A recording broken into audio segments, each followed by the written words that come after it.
ko yung section ko.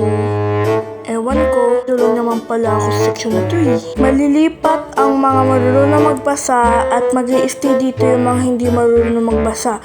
Okay? Lipat na nga kami sa bagong section kasi marunong kami magbasa. Ma'am, ililipat ko lang po si Kendrick sa section 2. Okay lang po ba? Okay lang po. Hindi naman nila dito. Okay po, pakisolve na lang po ito. Good.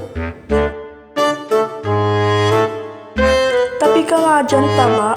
Wow, iyang-hiya naman ako sa tiyan mo. Mukha kang nakakain ng lobo o pakwan. Festa! Kapay ni Pente. Yan naman, hingi ka naman na hingi. Bibigyan lang din naman pala ng 20, pinaiyak pa. Okay, may quiz tayo. Bakit may quiz? Naku, 5/9 ako. Totoo lang, lampa ako. Best in lampa kaya tong kuya boy mo. Best in pagiging lampa dyan, Kendrick di Karantang. Oh, matik ka to.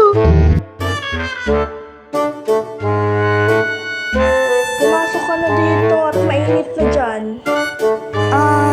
Bungal. Kalimutan ko palang sabihin na bungal ako. Ang dumi-dumi naman dito. Nakakainis. Oo nga, alis na ako dito.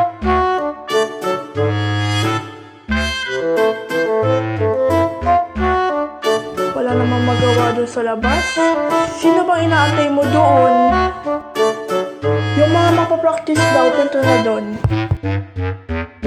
Mamaya na lang ulit tayo mag-practice kasi magpahinga muna tayo. Ba't ka nandito? Anong mga mo? Makauwi na nga lang. Ikaw nga makakantahin na sorry. Parang di naman din ikaw nga galing sa ibang bansa. Diwaw. Pakidiwaw din. Sa isa kakanta sa harap, okay? Ang awit na ito. Ay, muntik na umulan. Sayaw kingkay, sayaw kingkay. Elementary pa lang napapansin na nila mga gawi ko para hindi pambabae. Kasi imbes na Chinese girl ka lang. Ako din. Grabe naman sila, hindi ako nakakain. Same bro. Close ko si MJ, friend ko nga siya. Kendrick, may sasabihin ako.